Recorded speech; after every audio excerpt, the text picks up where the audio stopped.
Hi friends, welcome to Anji kitchen. இன்றைக்கி நம்ம வீடியோவில் என்ன பார்க்க போகிறோம் அப்படின்னா, ஒரு சூப்பரான டிஷ் தாங்க. மஷ்ரூமில் சுக்கா எப்படி சூப்பராக பண்ணலாம் அப்படின்னு தான் பார்க்க போகிறோம். இப்போ அந்த மஷ்ரூம் சுக்கா பண்ணுறதுக்கு நம்ம மசாலாஸ் ரெடி பண்ணிடலாம். இந்த மசாலா ரொம்ப ஸ்பைஸியாக இருக்கும். இப்போ ஒரு ஸ்பூன் அளவுக்கு ஜீரகம் எடுத்துக்கோங்க. அதுக்கப்புறம் ஒரு ஸ்பூன் அளவுக்கு சோம்பு எடுத்துக்கோங்க. இப்போ இது ரெண்டும் சேர்த்தாச்சு. அடுத்ததான் முக்கியமான இன்க்ரீடியன்ஸ், அது என்ன அப்படின்னா குருமிளகு. குருமிளகு சேர்த்தோம் அப்படின்னாலே அந்த டேஸ்ட்டே வேறங்க. சுக்கா லெவல் வேறு டேஸ்ட்டில் இருக்கும். அதனால இப்போ ஒரு ஸ்பூன் அளவுக்கு நல்லா குருமிளகு எடுத்து தண்ணி இல்லாமல் இதை நல்லா நம்ம பவுடர் பண்ணிக்கலாம். பாருங்கள், இந்த மாதிரி பவுடர் பண்ணணும். அடுத்து நம்ம மஷ்ரூம் சுக்கா பண்ணுறதுக்காக நல்லெண்ணெய் எடுத்திருக்கேன் நான். நல்லெண்ணெய் ஒரு 2லேருந்து 2.5 ஸ்பூன் அளவுக்கு எடுத்துக்கோங்க. ஏன்னா எண்ணெயில் நல்லா சுருண்டு வரும்போது தான் நல்லா டேஸ்ட்டாக இருக்கும். அதனால் நல்லா ஒரு 2.5 ஸ்பூன் அளவுக்கு நல்லெண்ணெய் எடுத்து இந்த எண்ணெய் நல்லா காய விட்டுருங்க. எண்ணெய் நல்லா காஞ்சதுமே 2 பெரிய வெங்காயம் எடுத்துக்கோங்க, மீடியம் சைஸில். அதை சின்ன சின்னதாக கட் பண்ணி இந்த மாதிரி எடுத்துக்கோங்க.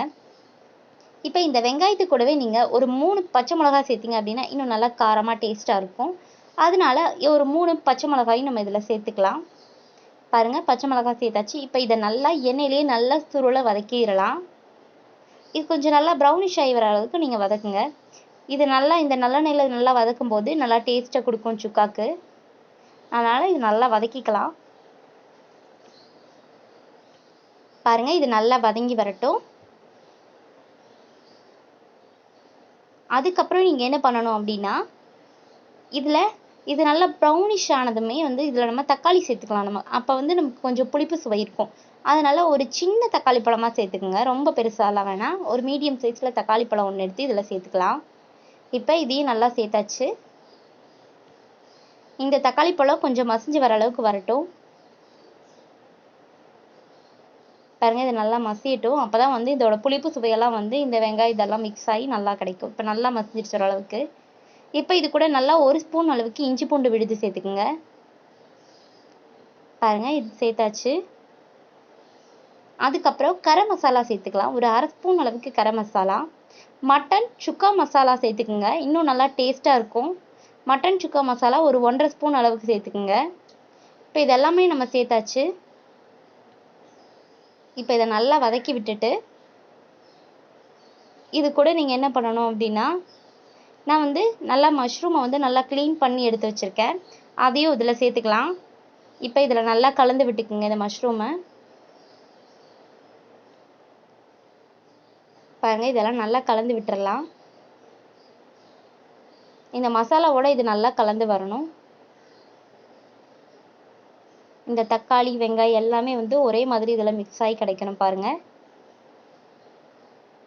இந்த ஸ்டேஜில் நீங்கள் நம்ம அரைச்சி வச்சுருக்கோம்ல அந்த சீரகம் சோம்பு குருமிளகெல்லாம், அந்த பவுடரையும் கொஞ்சம் உப்பையும் இதில் சேர்த்துக்கலாம். பாருங்கள், இதெல்லாம் சேர்த்து இன்னும் கொஞ்சம் நல்லா வதக்கி விட்டுருங்க. பார்க்கவே நமக்கு சூப்பராக இருக்குல்ல. இந்த மாதிரி சாப்பிட்டோம் அப்படின்னா ரொம்பவே டேஸ்ட்டாக இருக்கும். இப்போ பாருங்கள், மசாலாஸ் எல்லாம் நம்ம ஆட் பண்ணியாச்சு. இப்போ இதை நீங்கள் என்ன பண்ணணும் அப்படின்னா, ஒரு 1/4 டம்ளர்லேருந்து 1/2 டம்ளர் வரைக்கும் நீங்கள் ஊற்றிக்கலாம். நீங்கள் கொஞ்சம் இதை ஸ்நாக்ஸ் நல்லா ஏதாவது சைடிஷ்ஷாக வச்சு சாப்பிட்ணுன்னா அதிகமாக தண்ணி ஊற்ற வேணாம். தண்ணி லைட்டாக தெளித்து விட்டால் போதும். ஆனால் நீங்கள் தொட்டு சாப்பிட்ற மாதிரி வேணும் அப்படின்னா கொஞ்சம் தண்ணி ஊற்றிக்கலாம். ஒரு 1/2 டம்ளர் கூட தண்ணி ஊற்றிக்கலாம். பாருங்கள், இதை நல்லா மூடி வச்சுருங்க. ஒரு 5 மினிட்ஸ்லேருந்து 3 மினிட்ஸ் வரைக்கும் நீங்கள் நல்லா மூடி வச்சிடலாம். மூடி வச்சிட்டிங்க அப்படின்னா இது நல்லா குக்காகி வரும்போது நமக்கு சூப்பரான வாசனையில் நமக்கு மஷ்ரூம் சுக்கா ரெடி ஆகிடும். பாருங்கள், நல்லா வெந்துருச்சு.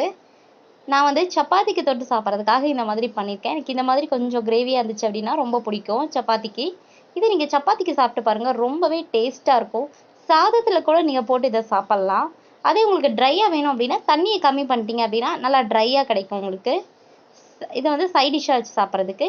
இப்போ நான் நல்லா சப்பாத்திக்கெல்லாம் தொட்டு சாப்பிட்ற மாதிரி சுக்கா பண்ணியிருக்கேன். பாருங்கள், சூப்பரானது ரெடி ஆயிடுச்சு. நீங்களும் ட்ரை பண்ணி பாருங்கள். Thank you friends.